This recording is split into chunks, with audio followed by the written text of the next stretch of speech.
If you hood educated, I'm glad you made it. Allow me to unfold my knowledge, wisdom, and understanding from a hood brother's point of view to all of you, here, there, and everywhere. Now check me out.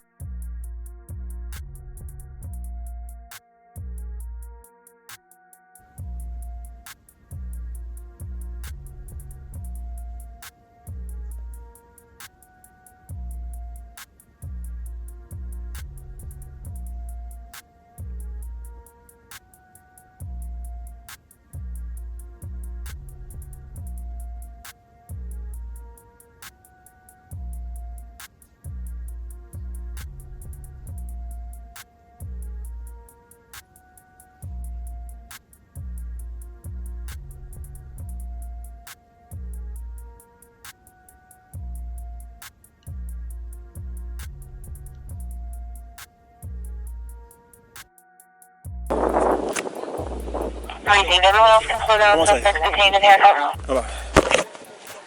You can open up the channel, and medics are clear to come in.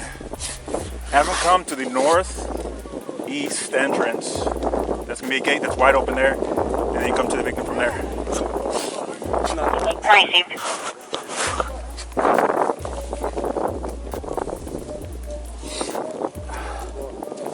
Alright, this is the alleged suspect. Alright, bye. Okay. We'll figure that out. So nothing on your person at all? Nothing? No, sir. Mind if I reach in your pockets and stuff and all that? Nothing gonna stab me? No, sir. Okay. I'm going to be out with this. Crazy. I'm gonna get a little personal there, okay? Just to make sure. My car's right there. Okay. Yeah. You want me to get up now? Go. All right. The victim's gonna be underneath that tent over there, so I'll get medics. I think he was analyzing. Memorial tent over there, guys. All right. He put his hands on me. I told him not to. He put his hands on me. What's happening right now? Victim is over here on the north end. They got staff standing to him right now. This is the alleged suspect. All right. Already? No. We searched them. We got nothing on I don't know what happened. 423. Trackers everything about CBR progress for a little bit. Crazy. That's the wrong thing. Crazy.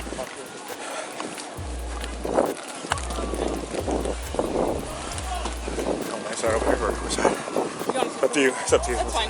This is closer. Okay. Let me do one more little check of you, okay? Yes, sir. You know, if I reach in your pockets, anything like that, you good? Well, you're just wearing this one pair of pants? I'm wearing some little under. Oh, yeah. But no, did it not block any cigarette? No, ma'am, I don't think so. What's your name, man? Carmelo Anthony, K-A-R-M-E-L-O. Well, you're just wearing this one. R-A K-A-R K-A-R M-E-L-O. M-E-L-O. Carmelo. What's your last name? Anthony. A-N-T-H O-N-Y. Where grade are you in? I'm in 12th grade. 10th grade? You go to Emerson? No, sir. Where do you go? Centennial. Okay. I'm in 12th grade. 12th grade. Now, they have released the video footage, right? And from my understanding, this right here is the only video footage that is important to the case. But I would like to see what transpired before the stabbing happened. And what I mean by that is that I would like to see when Carmelo Anthony walked up and got up under the tent, and where we can see Austin and his brother Hunter and whoever else walked up to him, you know, in an aggressive manner and tried to see what the hell was he doing up under the tent. I would like to see that part right there, because that part right there would tell us a lot, right? And it possibly could help his self-defense claim that he was in fear for his life. Because if before the stabbing happened, if there's a multitude of men running up on him, you know, talking to him, threatening him, or whatever the case may be, then of course, you know what I'm saying, he could say, man, look, I was scared for my life, right? But from the video that they have released, I showed y'all the portion where, you know, he was running away and stuff like that. I can't show the actual murder on YouTube because it is a murder. I mean, the video is all over the place. But if you want to see the video in its entirety, click the link that's pinned at the top of the comment section. Go over there, get you a membership. Check out the video in its entirety.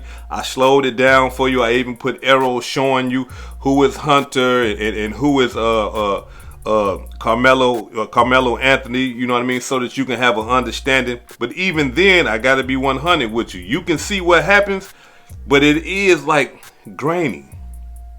You know, you can't tell who is black, who is white, who is who. The only way that we know who is because after the push, you see another person comes, you know, and you know, retaliate, and then we see Carmelo Anthony running.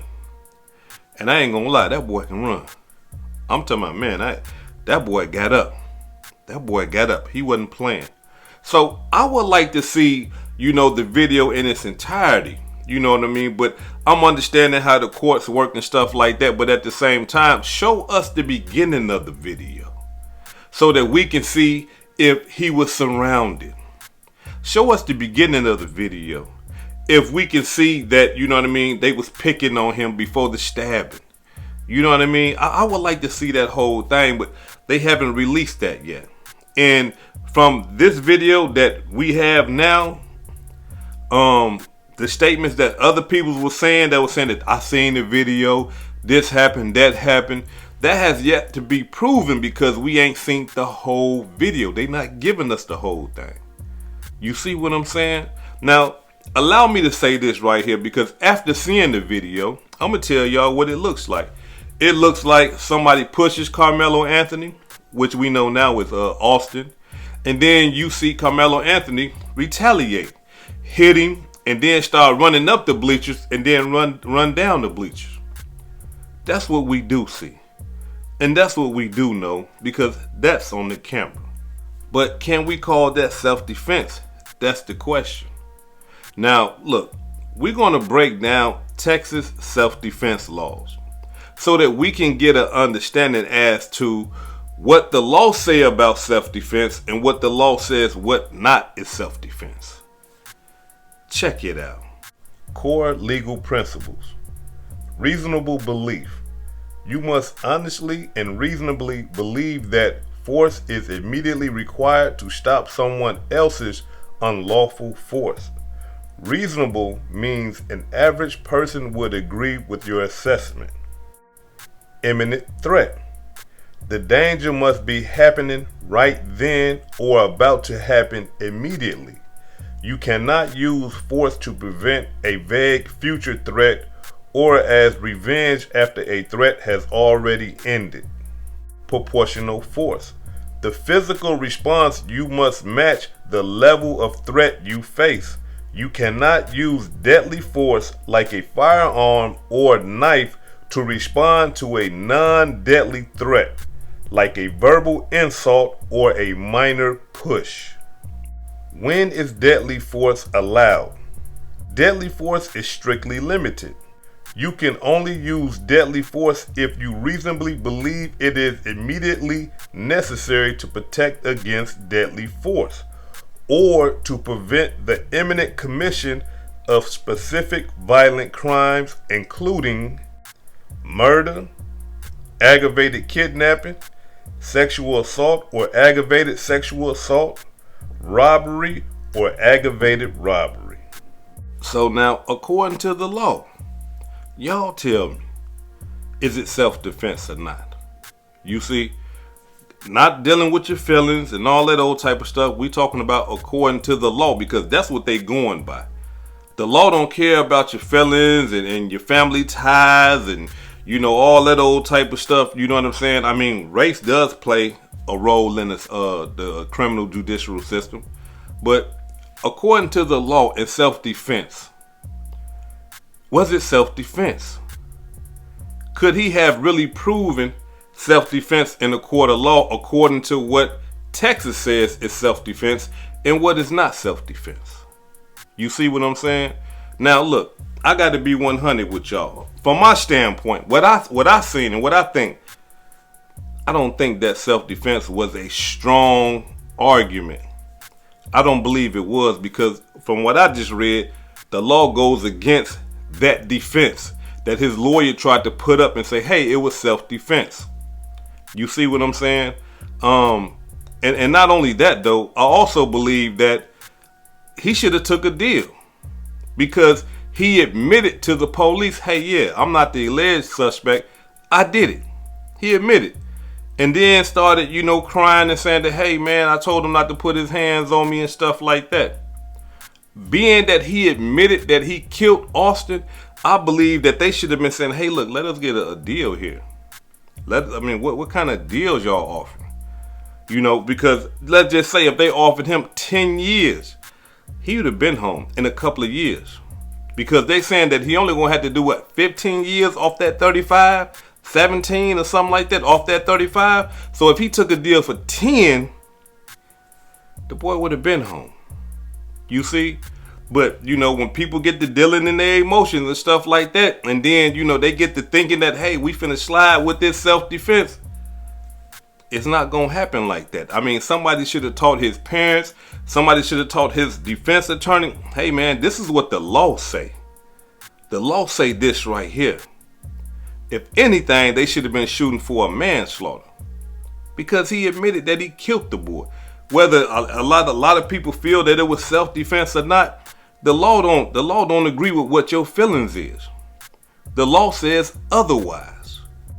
And by us being African American, y'all already know how the law works for us. When the law works against us, hey, it's right on. When the law is for us and the law is working in our favor, they gonna find a way to maneuver up out of it. We should know this already. I mean, a lot of times we believe in our mind that, hey, look, you know what, maybe they gonna, you can't play like that when your life is on hand.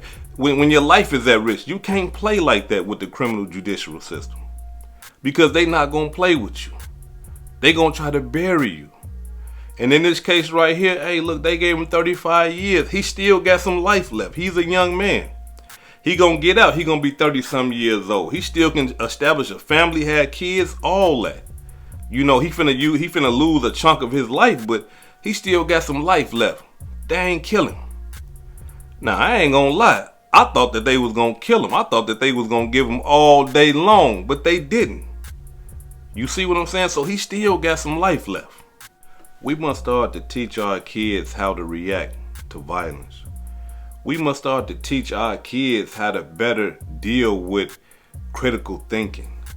You see, our kids should understand that their result shouldn't be violence if somebody come messing with them, especially in school. Now, you got to fight fire with fire. Somebody push you, hey, go tell the teacher or push them back. Don't be no punk. That's how we was taught and stuff like that. But at the same time, teaching your child, hey, look, if somebody push you, you stab him and kill him, or you shoot him and kill him. Nah, we can't do that. I would rather take this approach right here. If my child is being bullied in school, or if somebody is continuously picking on my child in school, I tell my children, hey, look, check this out. You go tell the people that are in authority.